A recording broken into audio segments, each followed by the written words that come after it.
All right, so good afternoon, everyone in attendance. I'm James Bryant, Program Coordinator from the Greater Baltimore Urban League, and welcome to the Thursday webinar, which we have once a month. Just to give you guys a heads up, our next workshop will actually be August the 17th with Maryland Legal, and we also have another webinar September the 1st with our very own Jay. Today's webinar is cybersecurity networking, and we have an awesome speaker, Jay Salters. And just to kind of give you guys a little bit about his background. Okay, so Jay is a native of Manhattan, New York, enlisting in the Navy as a cryptologic technician September 11th, 2002. Jay worked his way up through the ranks to Chief Petty Officer and commissioning as a cryptologic warfare officer, excuse me. He has earned several degrees, including a master's in cybersecurity information assurance. He's provided educational seminars from the White House to overseas, helping over 31,000 families with educational training and resources.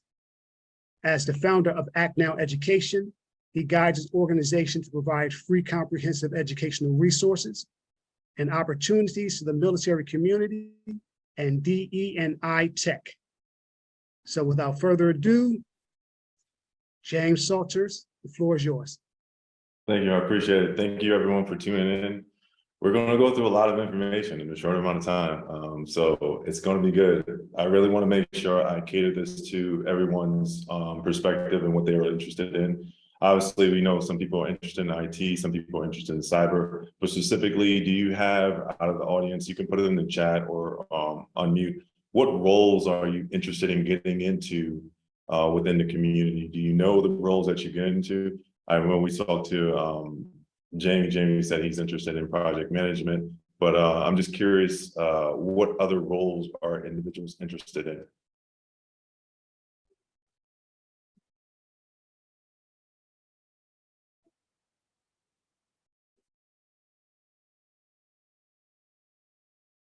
Eric, Brandon, Jacob, Janelle, any roles that you guys are interested in? If you don't have one, it's fine. Oh, okay. So I don't have one. I'm new to IT, so I'm just here to write down as many notes as possible and basically find my niche. Okay, awesome. Yeah, I think that's the same for me as well. Okay, awesome. It's Ariana. I was looking forward to going into maybe forensic or even SOC analyst. Forensics, okay, awesome. All right, so there with cybersecurity and IT, it's a broad, vast field. There's a lot of different things you can do within different organizations. To give you an example, when you are looking to apply for jobs or apply for opportunities, for instance, we can take forensics, for example. You can do forensics in the financial market, you can do forensics in tech, you can do forensics in law enforcement. So there's different areas that it drops off to. And within cyber security, there are a lot of aspects of that. The things that I'm specifically going to be focusing on is how do you get to those points, right? A lot of times when we start, we have a goal in mind, but how do we get what we need to get in order to land those job opportunities, in order to be able to successfully show that we have the skills and experience to get hired in those roles. So those are the things I'm going to be covering. I'll show you some tips and tricks on connecting with folks and identifying how to expand your market and understanding how to get more information about the field that you're interested in so that you can balance that off. All right. So within this series or this particular today, we're going to talk about planning and execution, getting a successful search or successful search for tech jobs. We're going to talk about how to improve your resume. Then we get into interviewing skills, LinkedIn optimization. Overall, it's kind of important that you have those things prepared for you. So regardless of what the job is, you can apply that to anything. But we're going to talk about those specific things, and then also how are you breaking into tech and the ways to forward for that. So just to give you a little bit of social proof, and some people may have heard this and some not. I am on LinkedIn, I'm on Facebook, I'm on everything. So people do reach out to me a lot and they're interested in getting into tech opportunities. This one young lady, she was in the DMV area, the DC area, and she was making about 45,000 a year. Sorry, I just saw some little typo there, but she's making about 45,000 a year in the DMV area. So everyone knows who lives in the DMV area, $45,000 is not a lot to make it. She had a job, but just didn't really know what she wanted to do, and she wasn't happy with her perspectives, right? And she was trying to figure out what's the next step. So she was interested in getting into taking the CAPM. So for those who are not familiar, project management, the CAPM is like the junior it's a step before the project management. It's for you want to be an associate, then you want to be a project manager. So you kind of understand the fundamentals, then you go into the PMP certification. She was interested in getting the CAPM, and I suggested she don't do that. I suggested that she go straight for the PMP because there's no job market out there or job description that says CAPM on it. And with that, right, PMP, you can do tech jobs, you can do cyber jobs, you can do IT jobs. So when I spoke to her about it, convinced her that this is the way to go. Let's put together a list of pros and cons and figure out what her strengths are to kind of identify what opportunities are out there and where her skill sets are. We list that all down. She ended up getting a job within a month. She worked for another company as a program manager, making $126,000 a year. So she went from 45 to 126. She wasn't, 120. She wasn't essentially happy with that particular job because it didn't involve what she was looking for. She was looking specifically for a project management job, but she jumped on the first opportunity, which was that job. And so we talked about it, like, hey, let's just bring this list back and let's look through our network. And so I connected her with some folks that I knew from different organizations, Microsoft, Google, YouTube, Uber, Palo Alto. And I was like, just, put your resume up, make sure it's direct to their particular jobs, and then see what they come back. Do your homework, understand the company, understand the culture, and understand what you're getting into. She did all those things. Uber gave her a call for a second interview. She went to do the second interview. She landed the job. She became, at Uber, the business, she went to Uber Business. She became a senior project manager with no certification. Just because we were able to highlight her skill sets. So I'm showing you, it's important to network. It's important to know. And like, I wouldn't have known her if that associate didn't reach out to me online and said, hey, Jay might be a good person to talk to if you're looking for a job opportunity. And she's specifically looking for a certification. She wasn't looking for a job opportunity with me, but then I was able to help her do that. And her story is not unique. A lot of people can do this. It's not difficult. It's just, how do you apply to yourself? What skill sets are you applying for? What does the job market look like? What opportunities are currently there? Who's in your network? And how do you convey the skill sets that you have? Fast forward to now, she's told me this. She's been working there for a couple of months. 2 months. But she's told me this, is that when she got hired, they were talking about her as like the savior, like, oh, she's going to come and help us fix this. She's really organized. She has this. And these are the things that we covered down on. And so she had a little bit of worry getting into the job, but I was like, you're going to be fine. You just take things at a day at a time and you'll work it out. And then she's like, I got this. This is what I exactly wanted to do. I'm happy I landed this opportunity. So it's important. Know your network. Understand your network. Your network equals your net worth, right? So make sure that you kind of understand that. Show you one more, and then we'll get into the data. So this individual, he knocked out his bachelor's degree in computer science, and he was working a contract job out in it was Maryland, Virginia. He's working in Virginia. Reached out to me. He was like, hey, I'm just trying to figure out what's the best way move for me. And he was making roughly about, I want to say 80,000, like right at the tip of 80,000. He's like, I want to figure out what's the best move for me. I've been working for this organization for some time, trying to see if I can upskill, get more skill sets. And I was like, well, let's look at what you got and let's figure it out. So he had a degree and he had a certification. He has a CCNA, which is a pretty decent networking certification from CompTIA.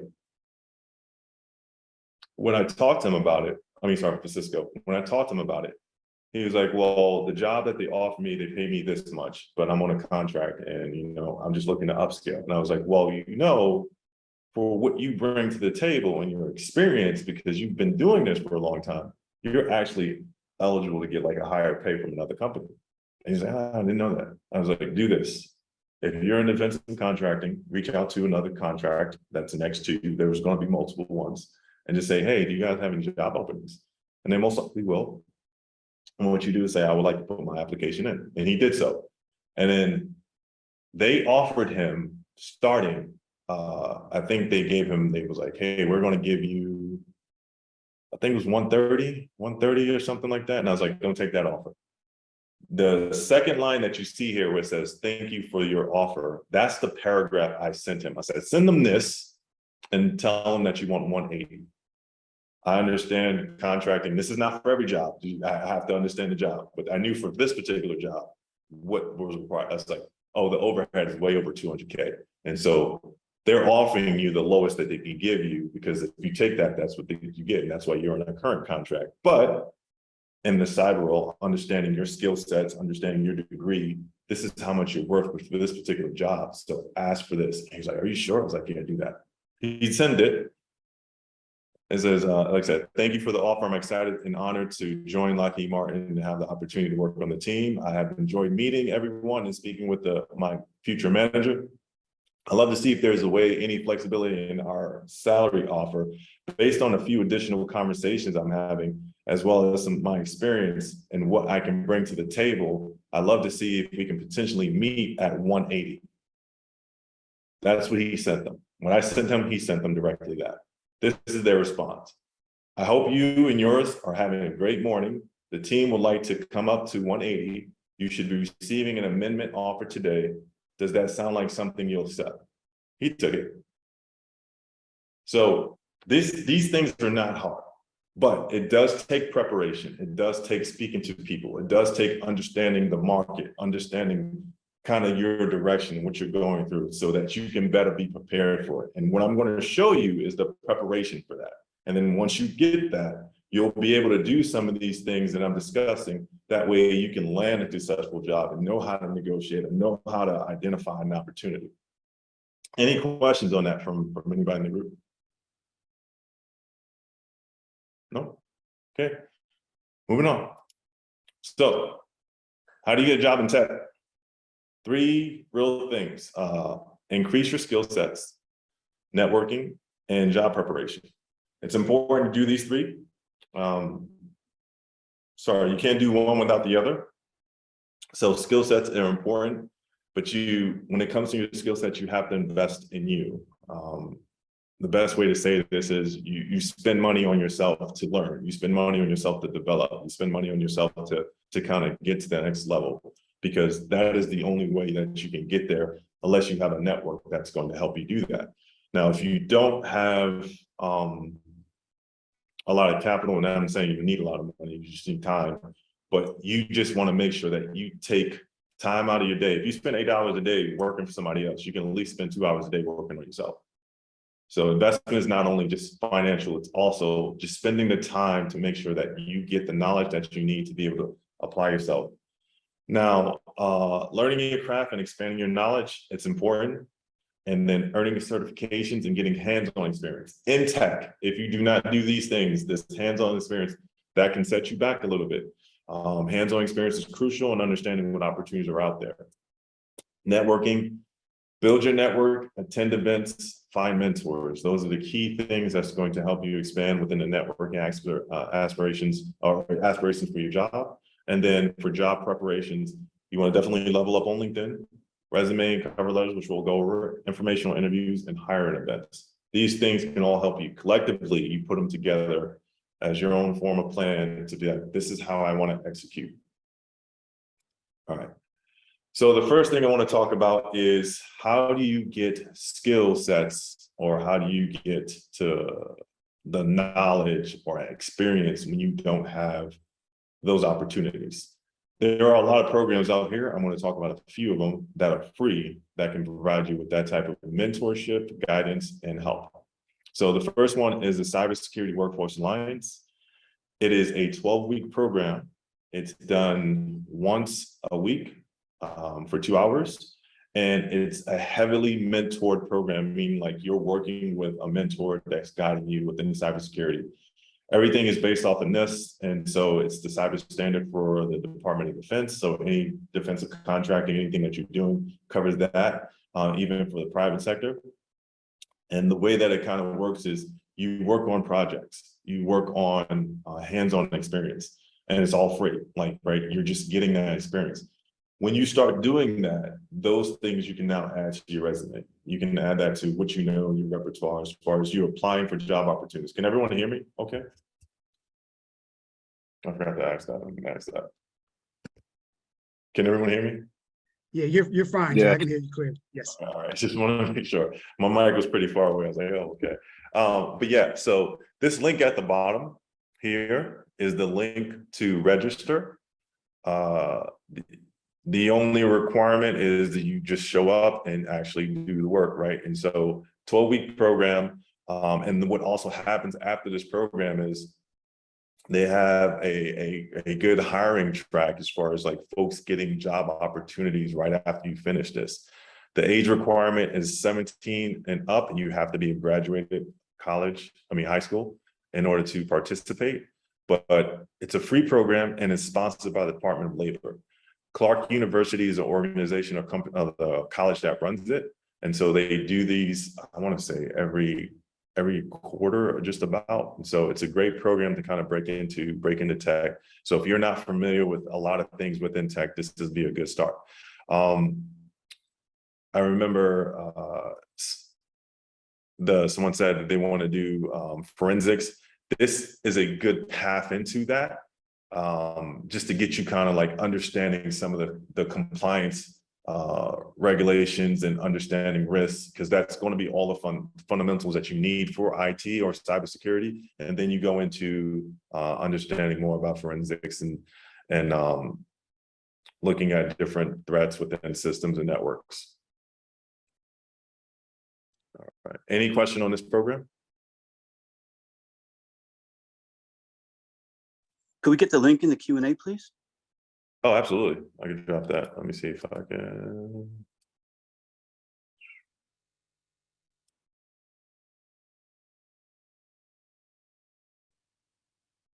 All right, I might meet up with that. I'm trying to figure out, it's not allowing me to, okay, I can drop it here. Cool. All right. Like I said, great program. It's free, great program. All right, next program. Well, the title should have been changed. Sorry about that. But the next program is the Google program, the GPC Professional Cloud Program. It's three different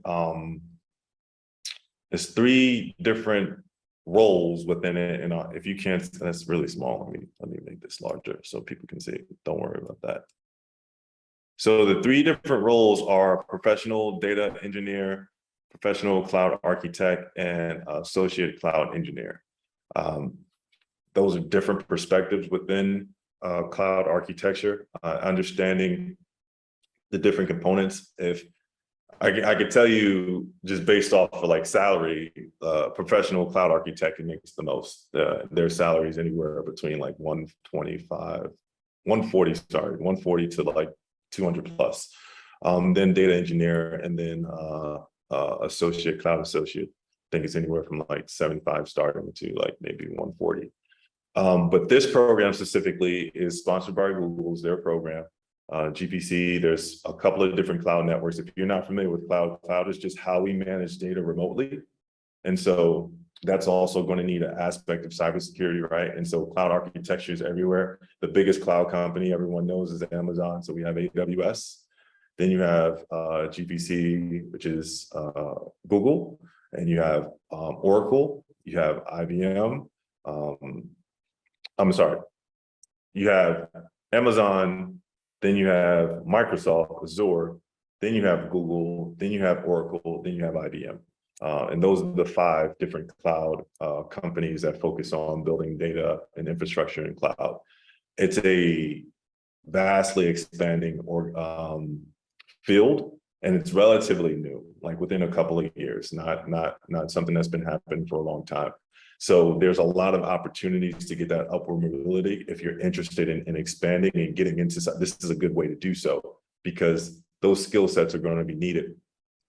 For this particular training, they'll give you the certification, they'll give you the training, they'll give you the exam voucher, and it's 9 weeks to study, to learn through the process, and daily led. So it's a full day of information that you're working on, that the kind of like the data and going through the process and learning it. And then once you complete this program, there's opportunities for you to land into employment.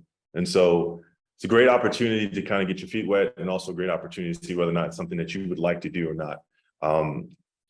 I would highly recommend, if you don't know what you want to do, definitely see if this is something that you want to do, because it's not as, I mean, you do have to do some coding, but it's not as heavy as if you were just becoming like not a data analyst, but if you were becoming, if you're working at a SOC and you were just doing normal analysis or, threat defense, it's a lot less coding than that. I'll drop that link in here as well, so you guys have that. Okay, awesome.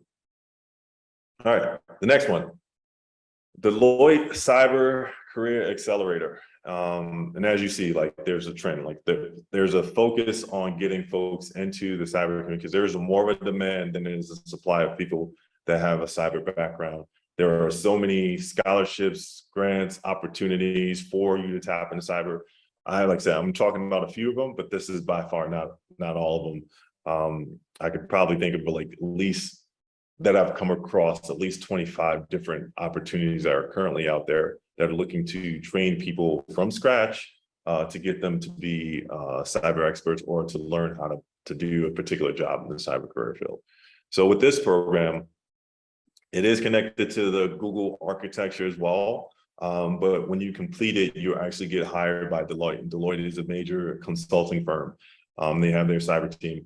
The difference between this program and the other 2 programs is this program will actually pay you as you go through. And so it's a 12-week training. They compensate you $28 an hour. And then everything is virtually. So like I said, you go through the program, it's a full job, like a full time, right? And so you're focusing on trying to learn as much as you possibly can. And then towards the end of it, if you get through the program, you get a job working for them, for Deloitte on their cyber team, which is a great opportunity, right? And like I'm showing, these are all different opportunities that are available for you to kind of tap into, where you can get the experience, learn the job, get the certification, and then keep it going from there. And then once you're in the job, then the world is yours, essentially. You can figure out what your next move is. If you want to go to continue doing that, or if you want to expand to something else, you can kind of learn other things, but it really does provide that foundation. Any questions on this program?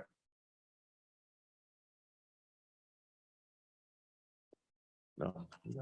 Really quick. So our chats say we're disabled, so I'm not sure if you are copy and pasting the links. Is it a way that someone could enable the chat? Thanks. Okay, hold on. Let me do that again. All right. So I'm gonna send. Tell me if you got it now. You seen it? Does anyone see anything in the chat or no? Yeah, I see Yeah, it. yeah. If you Okay. can maybe compile all So the. that first one, yeah, I'm gonna repost them all. So that first one, that's the CW, the Cyber Workforce Alliance program. This next one is the Google's program.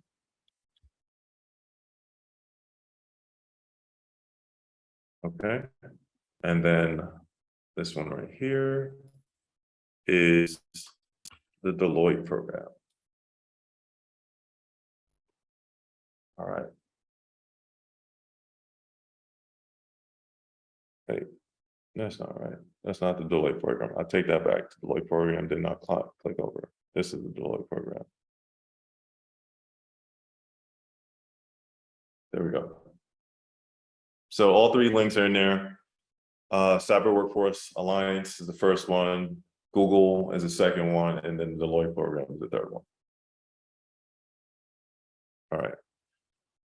Another great program to cover down on that's going to help you get experience and knowledge, and also help you prepare for a job. And they're going to actually help you find a job. There's another nonprofit. They're called Empower. I know a lot of people that work there.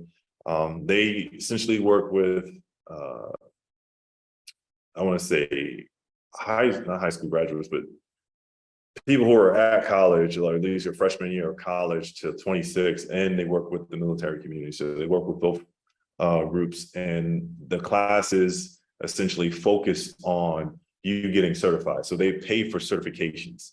So you see here, you get your CompTIA A+, your IT fundamentals, your Google IT support certificate, and then you get an IT journalist apprenticeship credential. All that in one. Their courses are 16 weeks long. It doesn't say it here, but I know that they typically help you get like a business suit or business dress for preparing for an interview. So they'll cover the cost of that. And then they also have a team that will help you find a job.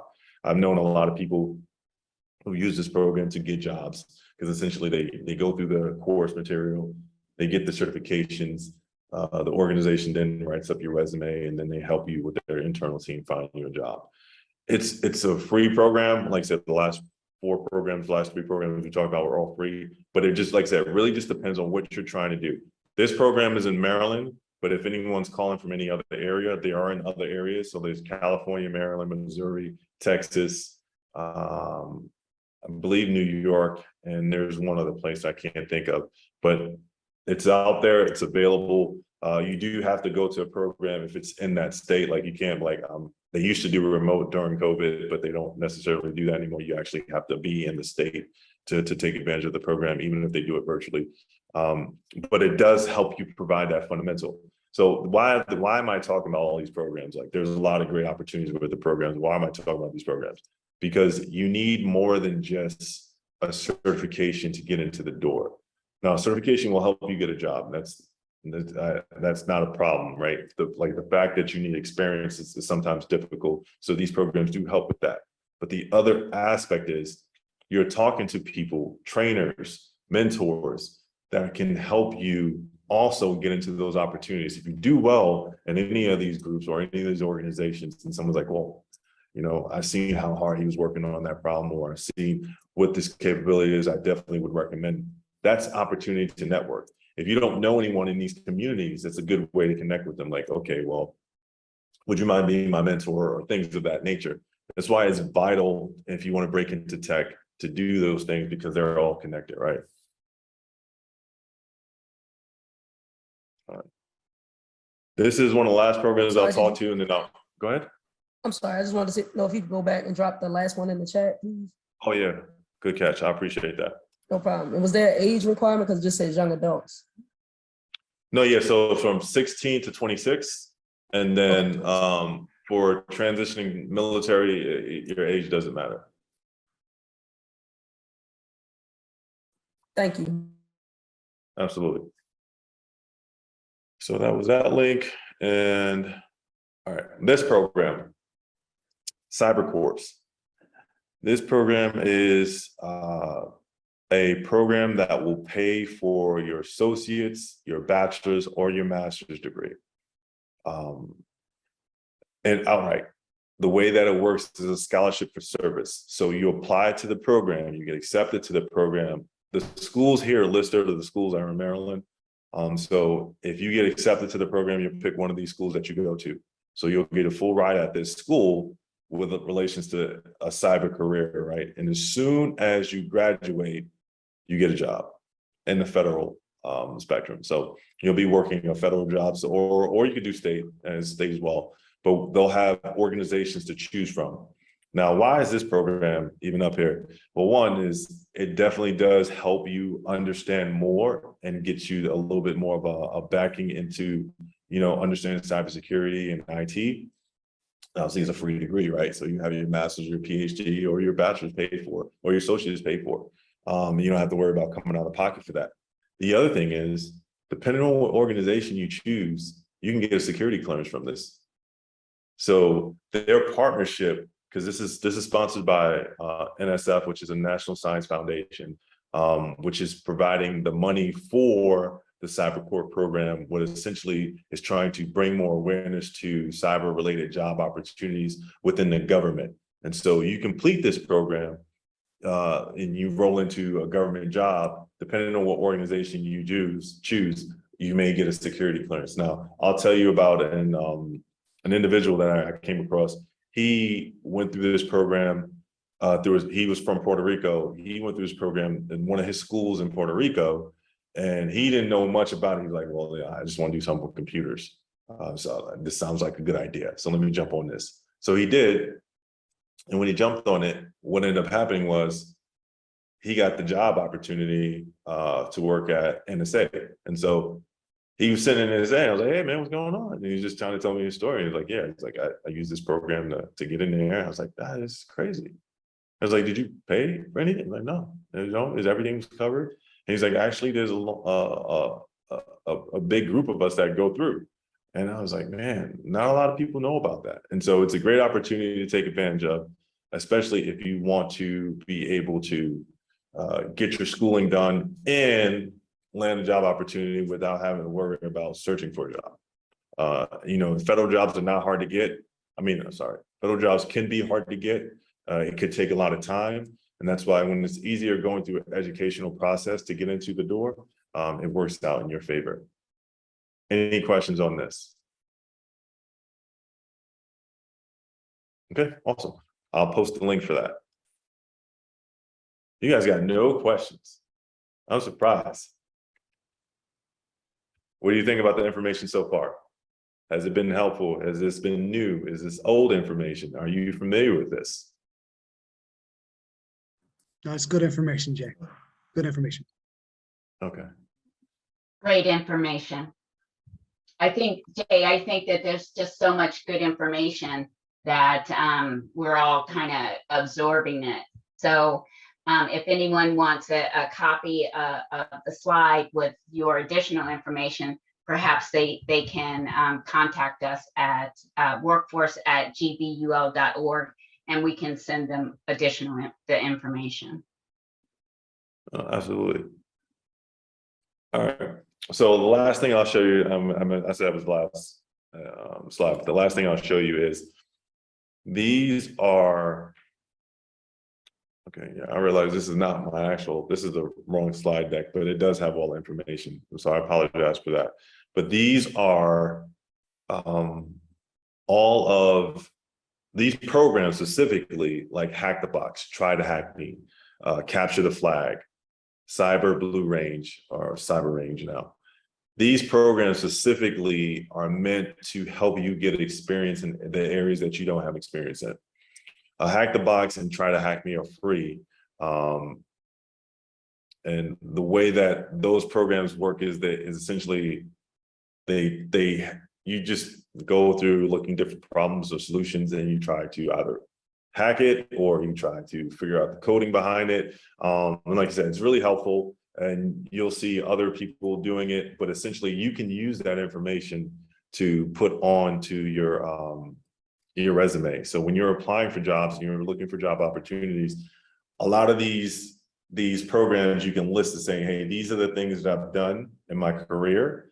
And these are the opportunities or programs I've taken advantage of. And people will be impressed with that because one, now you can show them your portfolio. These are the things, the problems you solved. These are the problems you've worked, and that shows experience more than anything else. 1 second, let me see something. So I want to make sure that I'm not missing something from my actual slide deck. Let me see if I can switch it over. Because Cyber Blue Range is okay, but there's another one that's I think it's lead code, LEET code. So that program, it's just problems that companies are trying to have people solve. And so if you can solve some of these problems, you can get an opportunity to get employed. So some organizations would be really impressed with your skill sets and your background. Now, like I said, it does take some time to get to that, but they do have it from like easy coding to medium difficulty to extremely difficult. And so you'll see the different problem sets there and you can apply and check those out. It was like code, yeah. All right. All right, networking. Build your network before you need it. I would say that's the key thing to do. It's important to build a network. Do not wait to network. Make sure that you reach out to folks. It's important to understand the power of networking and connecting with folks. If you're not connected with anyone, if you're not even on LinkedIn, you connect with me, and then at least you'll be connected to my network. So my network is your network. And let me put my email address, not my email, but my LinkedIn in here so you guys can connect with me. Because I'm connected to a lot of people. But it's important to do that because you just never know what opportunities come your way from that. And they say 84% of people find job opportunities based off the network. So hiring events, recruiters, job boards, all those things, still doesn't give you as much of an opportunity as in your network. So your network is the powerful thing. Just make sure you start to build it. Make sure you start to connect with them. What if you don't have a network? What if you don't even have a LinkedIn? You start with what I just gave you. You connect with me, but then on top of that, develop a plan. I actually go into some ways to kind of like figure out how to kind of connect with people on LinkedIn and touch base with folks and start to build that. But what you're essentially looking for is people that can guide you and people that have more experience than you. Once people see that you're eager to learn, that you've done all the work, that you're doing these programs, you're taking advantage of that, they're going to be more willing to help you.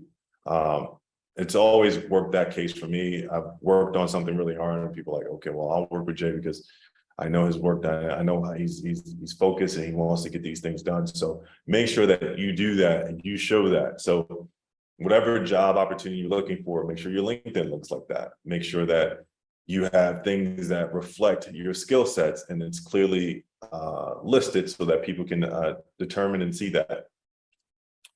Understanding it's okay to ask for help. You're not everyone, I mean, everyone needs help, especially within cyber. Like if you're doing coding, the reason I don't enjoy coding as much, there's some languages I like Java, C++, but when it gets to like Python, I'm not a fan of Python because you can just do anything. It drives me crazy because I need a little bit more of a logical, straightforward way of doing things. In Java and in Python, you just come up with different solutions. But when I was going through that process, I had a coach that was familiar with Python and helping me understand that.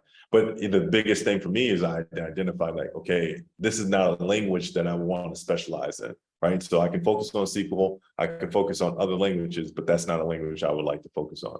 I want to do something that makes more sense to me, and that's perfectly fine. So make sure that you have mentors that kind of help you guide, ask those tough questions, and kind of figure out your direction. Not everything that you pick or do the first time is going to work out, but you want to see it through just to see if it's the direction that you need to go or if you need to just switch it up and do something different. Yeah, there's abundant of resources. Start connecting with folks, connect with them, build relationships, partner with folks, take notes. Make sure that when you are connecting with people, you are adding value. I don't, just me personally, if I'm talking to anyone, if I'm connecting with them, I'm not asking them anything. Like, I'll ask questions when it's right for it, but in most cases, I'm trying to understand them and what added value I can do. Now, you may not have anything to offer at the beginning, but be an active listener. Understand what they're saying, understand what it is that they may be talking about, and see if you can add any value in that. If you're not able to do it at that moment, just make sure you have that in the back of your mind that the minute that you have an opportunity to either give back or add value, do so. That's how you build relationships, and it's vital that you do so. Let's see what else we got. All right, job preparation. This isn't crucial. This is crucial. This is really crucial because a lot of times we just don't know what we don't know. And you don't know much about yourselves when it comes to applying for a job. So when you're sitting down in front of the hot seat talking to someone and they ask you what your strengths and weaknesses are, you might rattle off some things like, hey, these are my strengths. Then when it gets to your weaknesses, you're like, well, you know, this and this. It could be that, or, you know, I said the best way to kind of do that is actually sit down with people you work with.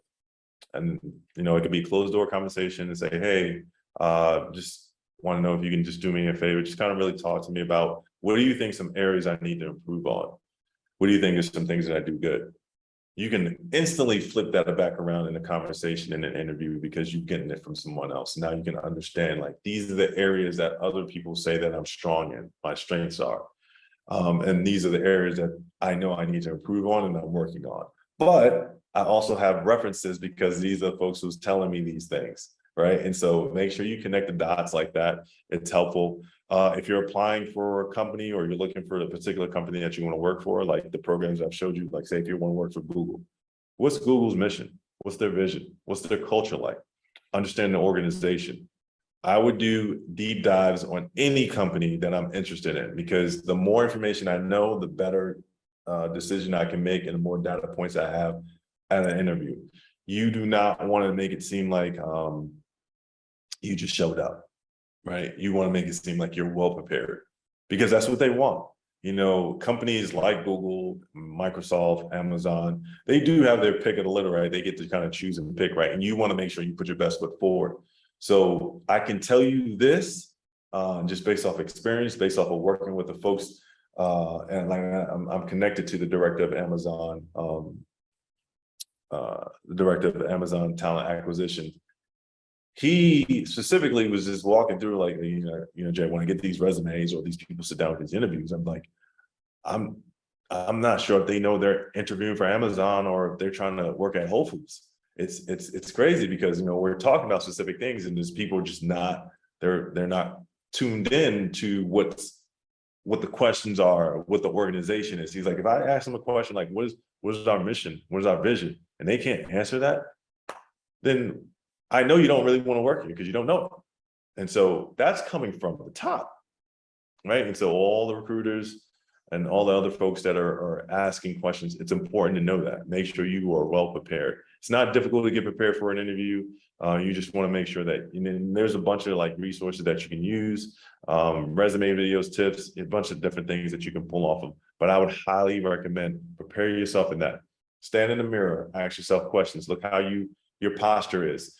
Kind of look at how you engage, understand some of your quirks. Like me, I say a lot. Now everyone's going to start counting how many ums I say, but know what you do and what you don't do. And that way you'll be able to convey better and have a more prepared interview when you do sit in front of the hiring manager. And like I said, add values down there. And lastly, execute. You know, they're going to tell you these simple questions. What do you think you could bring to the team? You're like, I'm a team player, you know, I'm a multitasker. Okay. And everyone else that sat in that seat said the same thing. What do you specifically? That's why you have to understand the company's culture. And how do you do that? If you're speaking to recruiters or you're speaking to people that work at the company, ask them what the day in the life is. What's it like working there? What are some of the things you have to overcome? What are some challenges? That way you can put that all in your perspective. That way, when you do sit down, you can explain better, like, okay, I'm a team player in this sense. This is what I do. And this is how I provide it. You know, I want to be able to help elevate the team so that we can be best prepared to make sure that we deliver the results to the customer that they're looking for. That's something that means more than just saying the generic tones. And I know a lot of people do that because that's what we do. We just say like generic things when it comes to, because sometimes you get nervous. But if you're rehearsing that, you'll be good. You'll be fine. All right, LinkedIn. I'm just curious. Brandon, Chantel, Jamie. I mean, I'm pretty sure Jamie has one. Janelle, Jacob, James. You guys have LinkedIns? Yes, I'm actually creating mine right now. Okay. Yes, All right. I sent you a connection request. All right. Awesome. Go ahead. Someone else is saying something? So for the most part, it sounds like most people do have one. All right, who's gonna say something? I was gonna say I had LinkedIn too. Okay, awesome. So that's good. That is a good thing. We're gonna switch over to LinkedIn and we're gonna talk about some things you wanna do and some things you wanna look out for. All right. Let me know if you see my screen switch. Where is, there we go. All right, everyone should be seeing LinkedIn now, right? See my page.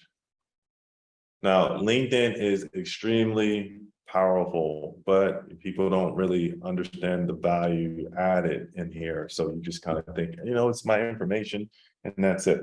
So the thing is, I would say, and I'm going to talk about this when we get into resumes, but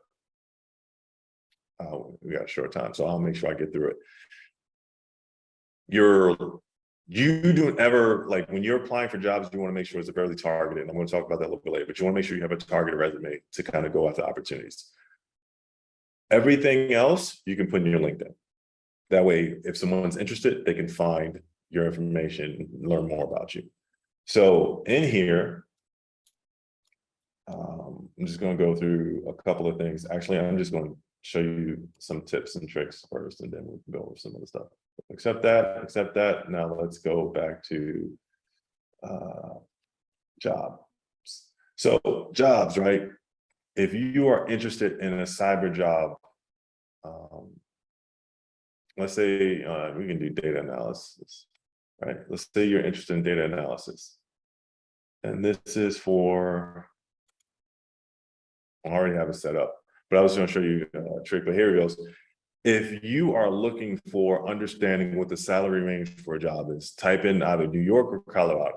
The reason is both of those states are required to list their prices. So you kind of know what the entry level is, what the mid level is, and what the senior level is.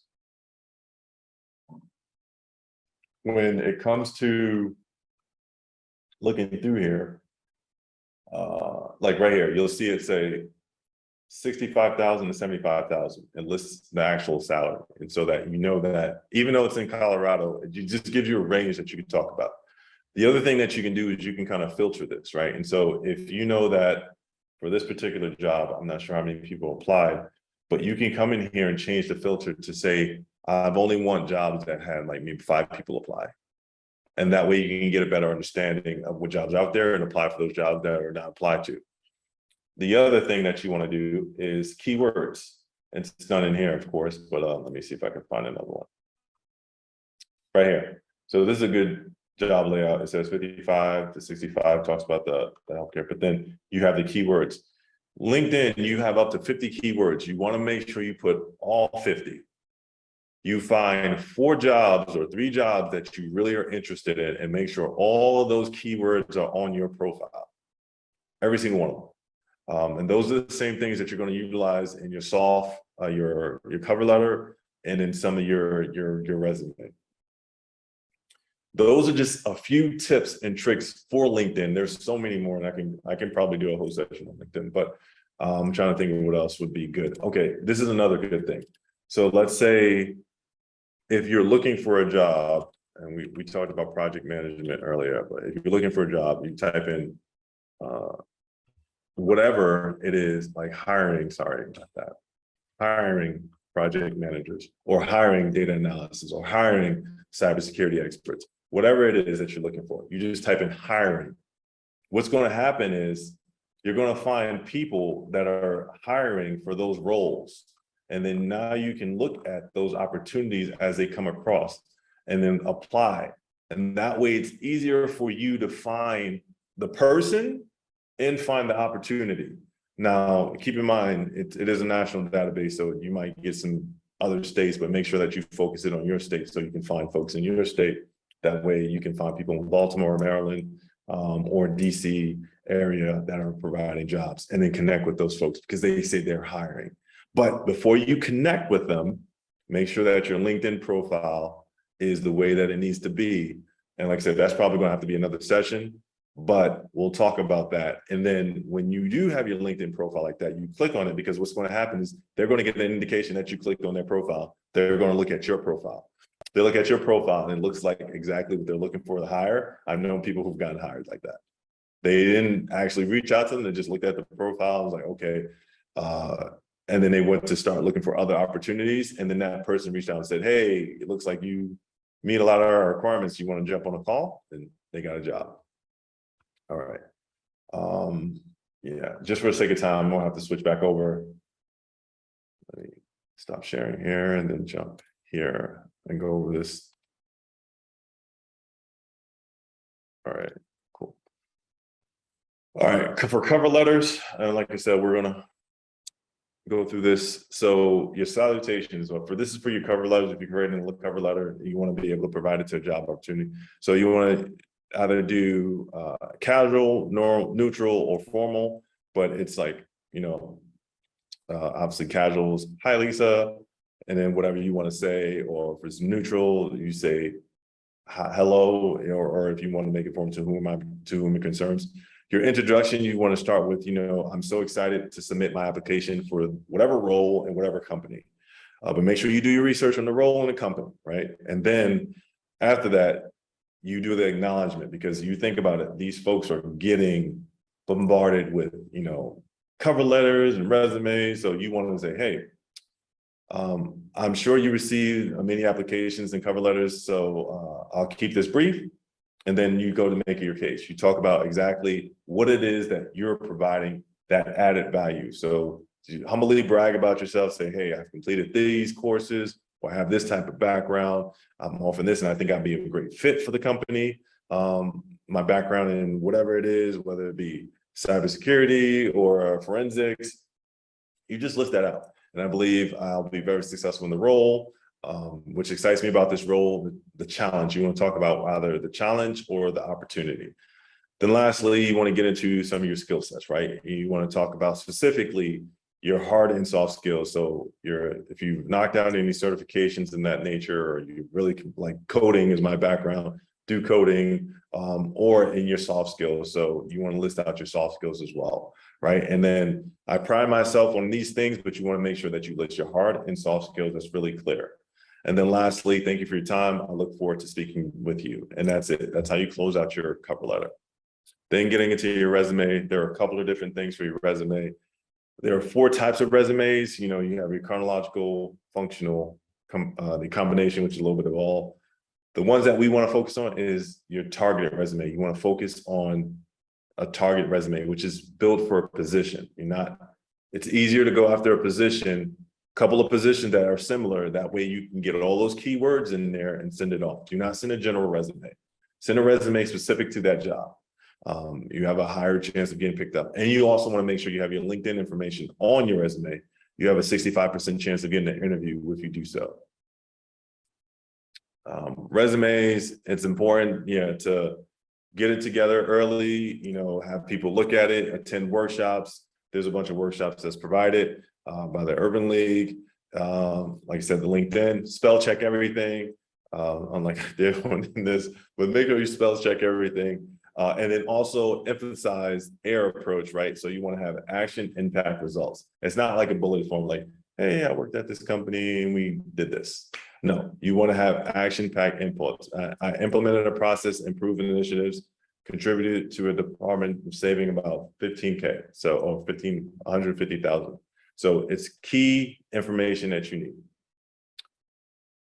Last thing is informational interviews. This is kind of like how you get to understanding more about a job if you don't know much about it, right? So like you're applying for a job and let's say you've done your due diligence and due care and you've only got a little bit of information, but you're at the interview stage and you want to figure it out.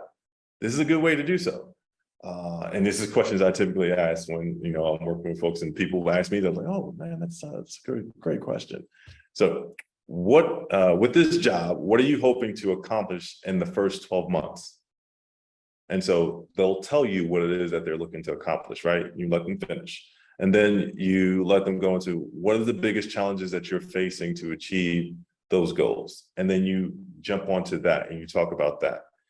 those things there, right? And within those two things, sorry, like I said, this is definitely not the right slide deck, but we're working on it. Those two things help you tailor your questions to the rest of the resume. I mean, the rest of the interview. And so when they're asking, when you're telling them, hey, what are your goals for the next 12, like, and what are the challenges? You just make sure everything you talk about has to do with those. And that way you can kind of like game the interview as you go through it. Well, I sped that up a lot and I hope it wasn't too much, but yeah, let me know your thoughts. Hopefully this has been helpful. I enjoy doing this. There's so much more information about preparing for a job, understanding how to get into the process. Whatever field that you're interested in, find a mentor. That'll be like I said, the closest bet for you to do so. And then connect with folks. Obviously connect with me on LinkedIn. If I know someone that I can connect you with, I will connect you with someone. So yeah, what questions do you have for me? We got like 2 minutes if anyone has any questions. Hey, John, this is James Mitchell. How are you? Doing okay yourself?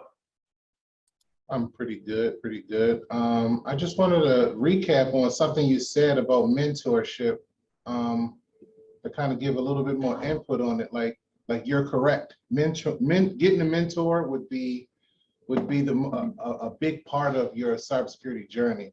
To having somebody you can sit down with, confide in, meet with, and help grow. And like you said, access to your network. You know, it actually helps out. You know, when I first started my journey, I have a mentor, and I still have a mentor in my journey. And he is still my mentor. He's very important to me. And he gave me access to his network, which helped me grow my business as well. So, you know, those are some good pointers there. And I'm available to anybody if anybody need any assistance. Most of you guys already know me. If you guys can reach out at any time. There you go. Make sure you add them to your network. Make sure you connect with them because you just never know what opportunities come across. Absolutely. He may need to hire a bunch of folks. Absolutely. And you guys have the skill sets he needs. So absolutely. So do so, right? But I really do appreciate you guys taking the time out to join us. We'll keep this series going, and hopefully it's been helpful. Everyone have a great rest of your day, and I look forward to seeing you guys in the next session. Appreciate the information, Jay. All right, thank you. Thank you. Thank you, Jay. And will we be able to get the slides? Is that possible? Yes. Yes. You'll be able to get the slides. I sent the email to the workforce email. Yeah. Was this, Yes, it was very helpful.